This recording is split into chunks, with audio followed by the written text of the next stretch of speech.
and want to see if we can continue the discussion here with a look at whether the market has a good gauge on where things are headed here. Joining us now is Nina Schick, a speaker, author, and advisor specializing in generative AI. It's certainly a very timely conversation, Nina. And I saw you recently put out some predictions on where you think generative AI is going to go this year. You said this is the year where there's going to be exponential acceleration. To what extent has ChatGPT, the exposure that so many users have had to it, helped accelerate that? Well, ChatGPT has really captured the public imagination in an extremely compelling way. But I think in a few months' time, ChatGPT is just going to be seen as another tool which is basically powered on this new form of AI known as generative AI, which has only been possible or in development for the last few years, with the applications only really coming to the fore in the last 24 to 6 months. ChatGPT is one of them. But what generative AI can do essentially is create new things that would have thus far been seen as unique to human intelligence or creativity.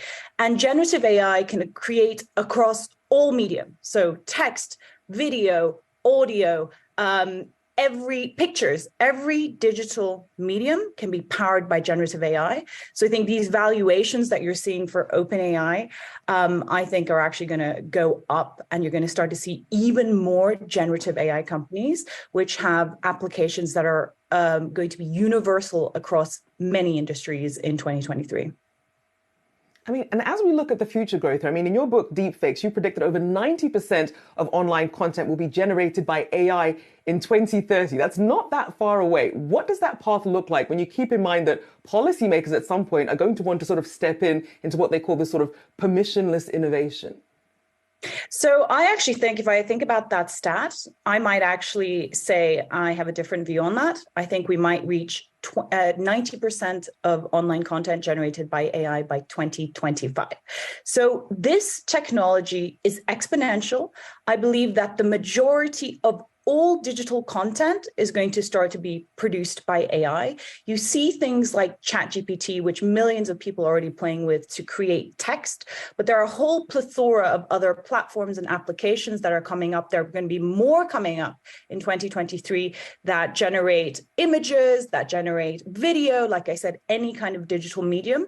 Regulators and policymakers are going to be starting to look at earnest in this space in 2023. I think thus far, I mean, I have a policy background myself, the innovation has been so quick that policymakers haven't even figured out or realized what's coming. And basically, this is pulling into the station like a train.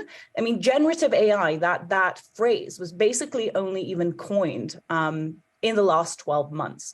So policymakers, I think, are going to have a lot of work on their hands trying to figure out who should control this. I think the big debates are going to be around whether this should be open source or not. Who are the companies that own the kind of huge foundational models that are going to be used by numerous companies and numerous applications? And finally, I think there's going to be a huge public debate about, is this going to augment or automate humanity? I actually think it's going to augment, but I think there'll be a lot of people who differ with that opinion. Let me press on the point about regulation, though, because to your point, these discussions often happen. To actually formulate the regulation takes a little longer. And you've pointed out in the meantime, innovation has raced out ahead of that. I mean, to what extent do you think lawmakers can keep up with regulation? How much of this needs to be a global conversation, given the implications? It absolutely needs to be a global conversation because the implications, I think, are profound and universal. This can be conceived of as a new kind of communications infrastructure for humanity.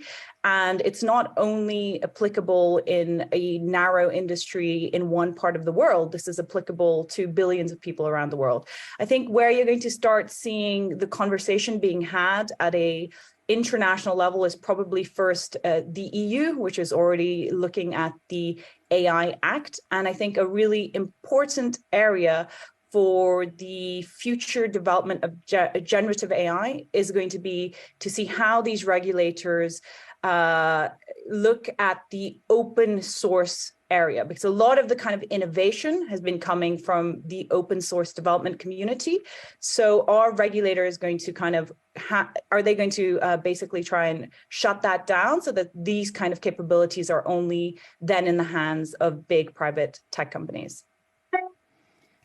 Anina, I want to ask you something. Obviously, Elon Musk was one of the co-founders of OpenAI. And in response to an article talking about the New York City School District saying that they don't want schools and school devices to have ChatGPT on them, Elon Musk tweeted, it's a new world, goodbye homework. What does this mean in terms of the potential for copyright infringement and protectors of some of these content creators as AI is sort of sourcing from all over the globe?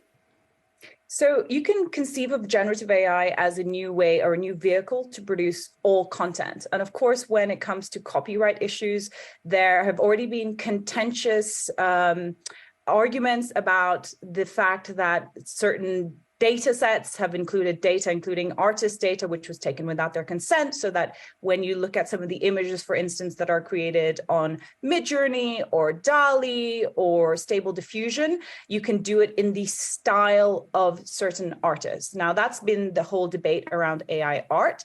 The debate around ChatGPT has more been about plagiarism, because I'm at CES and I was speaking to an influencer yesterday who basically said he submitted his final essays just using ChatGPT and he got 100%.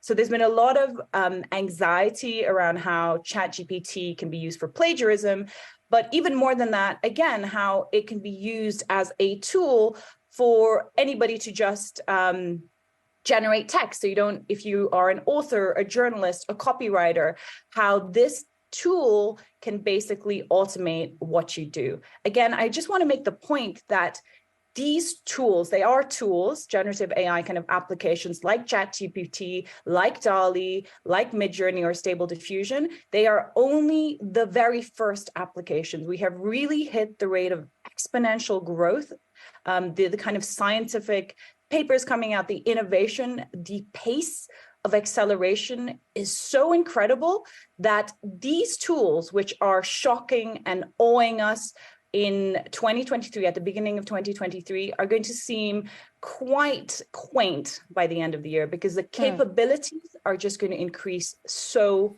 powerfully.